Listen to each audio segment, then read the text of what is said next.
ወይዘሮ ሜላት ዛሬም ከፉከራ ውጭ ምንም ልታደርግ አልቻለችም። በጣም የሚገርመው ነገር አቶ በቃሉ ሳይሆን አሁን ከቤቷ ቁጭ ያደረገቻቸው ቤቴና ጽዮን ናቸው። እርግጠኛ ነኝ ህይወቷን ይባስ ከእስከዛሬው ይልቅ ምስቅልቅሉን የሚያወጡት።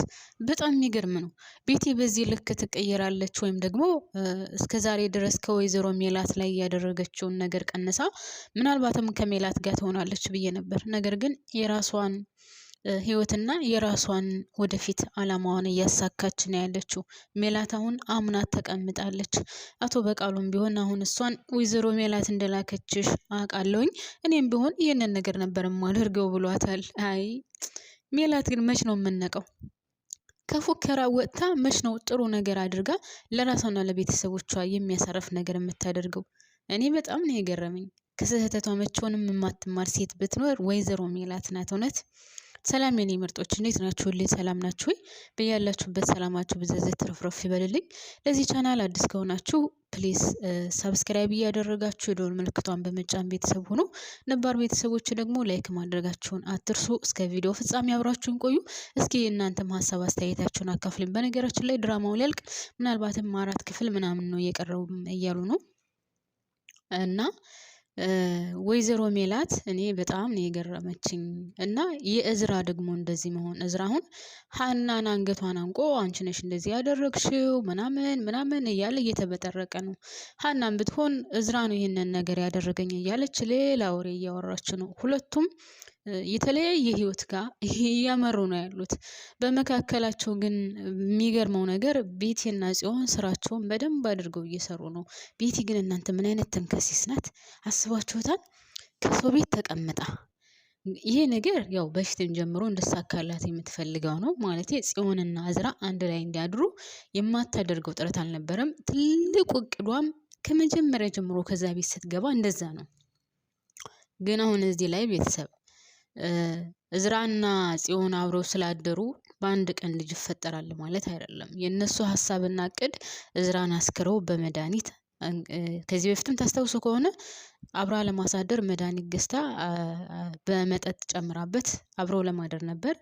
ነገር ግን ቅዱስ ስለነበረ ወይም ቅዱስ ስለመጣባቸው ቅዱስ ወደ ቤቱ ይዞት ሄዶ አድሯል ማለት ነው። በሁለተኛው ግን ተሳክቶላታል። አብረው አድረዋን ጽዮንና እዝራ ግን አብረው ስላደሩ እውነት በአንድ ቀን እርግዝና ይፈጠራል ብላ አስባ ነው ይህን ያክል ደስተኛ መሆኗ። ከወይዘሮ ሜላት ቤትም ይሄ ነገር ከተሳካ ብዙውን ቆይም እንወጣለን፣ ይህ ቤተሰብ ይበታተናል እያለች ነው። ስለዚህ ቤቲ የምታውቀው ነገር አለ ማለት ነው። ቤቲ የሆነ የምታውቀው ትልቅ የሚስጥር አለ። ምንድነው የሚለውን እንግዲህ ሁላችንም ወደፊት የምናየው ይሆናል። ሚስጥሩ ምን ይሆን? ቤቲስ የምታውቀው በዚህ ልክ ይሄ ቤተሰብ ይበታተናል የምትልበት ጉዳይ ምንድነው? ምን የምታውቀው ነገር አለ? እዝራስ በዚህ ልክ ምን ሆኖ ነው ቤተሰብ? እኔ ከምንም በላይ ያሳዘነኝ እዝራ ነው። ያሳዘነኝ ስላችሁ አባቱን እንዴት ማወቅ አቃተው? ስለ አባቱ ማንነት እንዴት አያጠናም? በዛ ላይ እየተጎዳ ያለው ራሱ ነው። ሀናስ ቤተሰቦቿ እህቷ አለች፣ እናቷ አለች፣ አቶ ኖላዊ አለ። ከምንም በላይ ደግሞ ቤተሰብ አሴር አለላት ካጠገቧ ያጽናናታል። ለምሳሌ አሁን የከፋትን ለሰላም ተናገረች፣ ሰላም ጽዮን ላይ ትጮህባታለች። ለአሴር ተናገረች። አሴር አሁን አስባችሁታል እዝራን ለመበቀል እንትን እያለ ነው። እና ልላችሁ የፈለኩት ምንድነው መሰላችሁ ቤተሰብ አቶ በቃሉ ስላልገባውና ስላላወቀ እንጂ እየሆነ ያለው ነገር የራሱ ልጅ እየተጎዳ ነው ያለው። እዝራ ነው እየተጎዳ ያለው። አሁን በማይፈልገው አልሞት አስቦት በማያውቀው መንገድ ከጽዮን ጋር ተኝቶ ተገኝቷል። እሱ ሳይፈልግ መድኃኒት አጠጥተው በመጠጥ ይዛው አድራለች። የምትፈልገውን ነገር ወስዳለች፣ አብረው አድራለች።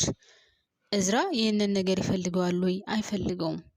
አንደኛ ሀናን ይወዳታል። ለሀና መታመን ይፈልጋል። ለጊዜው ጸቡ ይፈጠርም።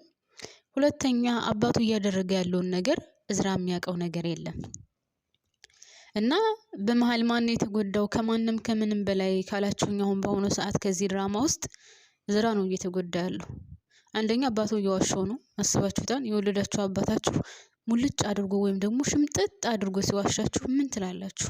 እዝራ የአባቱን ማንነትና የአባቱን እውነታ ሲያቅ ምንድን ነው የሚፈጠረው? እስኪ ንገሩኝ። እዝራ እውነት እግዚአብሔርን ስለ አባቱ ማንነት ያወቀ ጊዜ ሰው የሚሆን ይመስላችኋል? አባቱስ በዚህ ልክ ልጁን እየጎዳ ያለው ምን ይጠቀማል? የሚያገኘው ጥቅም ምንድን ነው?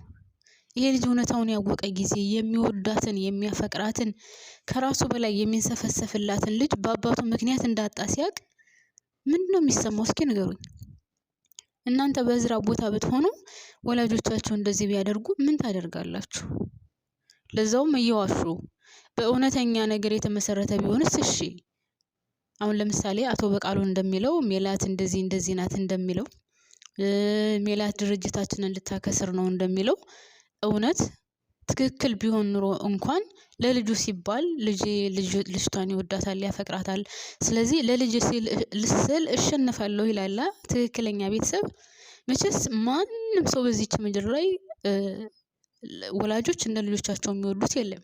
ለልጆቻቸው ሲሉ በጣም ብዙ ነገር ዝቅ ብለው ይኖራሉ አይደለ? በጣም ብዙ ነገር ከሚፈልጉት ተቆጥበው ከሚወዱን ነገር ርቀው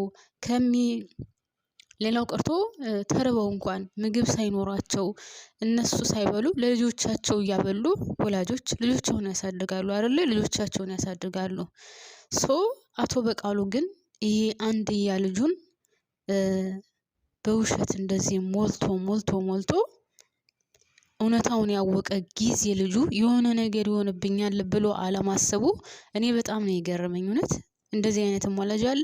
እንግዲህ አቶ በቃሉ በእድሜ ከፍ ያለ ነው እንደምናየው፣ ትልቅ ሰው ነው። ሌላ ልጅ የለውም፣ ሌላ ተረካቢ የለውም። ይህን ያክል የለፋበትን ከወይዘሮ ሜላትም ጋር ከጅምሩ ጀምሮ ግብ የገጠመበትን ይህን ድርጅት የሜላትን እንድትከስር አድርጎ ወደ ራሱ የሳበውን ድርጅቱን ይሄ ሰውዬ ቢሞት ለማን ነው የሚሆነው? ለእዝራ ነው አይደለ? መቼም የሰው ላይ ሞት አይቀርም።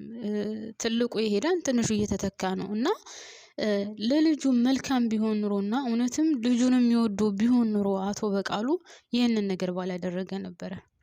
ትክክለኛ አባት ቢሆን ኑሮ እንደ አባትነትም ስሜት የሚሰማው ቢሆን ኑሮ ይህንን ነገር ባላደረገ ነበረ። የሚወዳትን የሚያፈቅራትን ልጅ እዝራ እንዳጣ አያደርግም ነበረ። ሰማችሁኝ ቤተሰብ? እዝራ ሀናን እንዳጣት ማድረግ አልነበረ።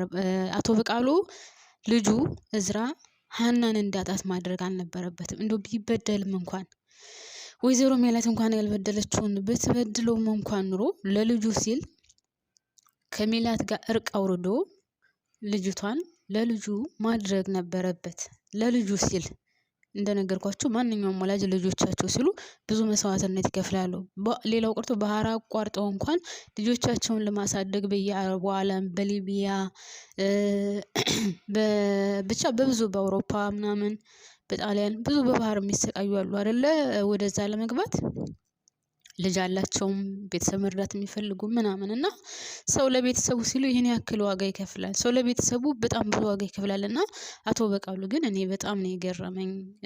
ይህን ያክል ገንዘብ ለማግኘት ገንዘብ ለማካበት የራሱን ልጅ ሽምጥጥ አድርጎ ዋሽቶ ያልሆነውን ነገር ሆኗን ብሎ ይሄ ልጅ አሁን እንደው ቤተሰብ አይበለውና እዝራ የሆነ ነገር ሆኖ እንደው አይበለውና ፈጣሪ ይሄ ልጅ በህይወቱ ትልቅዬ ችግር ቢከሰትበት እና የሆነ ነገር ቢሆን አቶ በቃሉ እንደ አባት ምን ይሰማው ይሆን? ማርያምን ምን ይሰማዋል? እንደ አባት ማለት ነው። በዚህ ልክ ለልጁ ጨካኝ የሆነ ሰውዬ ይሄ ልጅ እወድሃለሁ፣ ካንተ ውጭ ማንም የለኝም፣ እንዳንተም ወዶ የለኝም የሚለው ልጁ የሆነ ነገር ቢሆንስ የሚጠቀመው ነገር አለ? ይሄ ያካበተውስ ድርጅት የማን ነው የሚሆነው? ምናልባትም ደግሞ ፈጣሪ ብሎ እዝራ እንኳን እንደው በህይወት ባይኖር አይታወቅም። ጽዮን ካረገዘች ይሄ ልጅ የማ ይሆናል? የዛ ቤተሰብ ወይም የዛ ንብረት ወራሽ ይሆናል ማለት ነው። ያው የቤቲ እቅድ እንግዲህ እንደዚህ ነው። ይሳካላት ይሆን? ምናልባት ጽዮን ካረገዘች ዋናውና ትልቅ እቅዷ ሀሳቧ የዛን ንብረት የመውረስ ነው። ግን በጣም የሚገርመው ነገር አቶ በቃሉ ለልጁ አለመቆሙ ነው፣ ለልጁ አለማሰቡ ነው። ለልጁ ምንም ያክል ቅንጣት እንኳን ፍቅር የሚባል ነገር እንደሌለው ነው ያየሁት። እናንተስ እንደታያችሁት ውድ ቤተሰቦቼ? እስኪ ሀሳብ አስተያየታችሁን አካፍሉኝ ማለት ነው።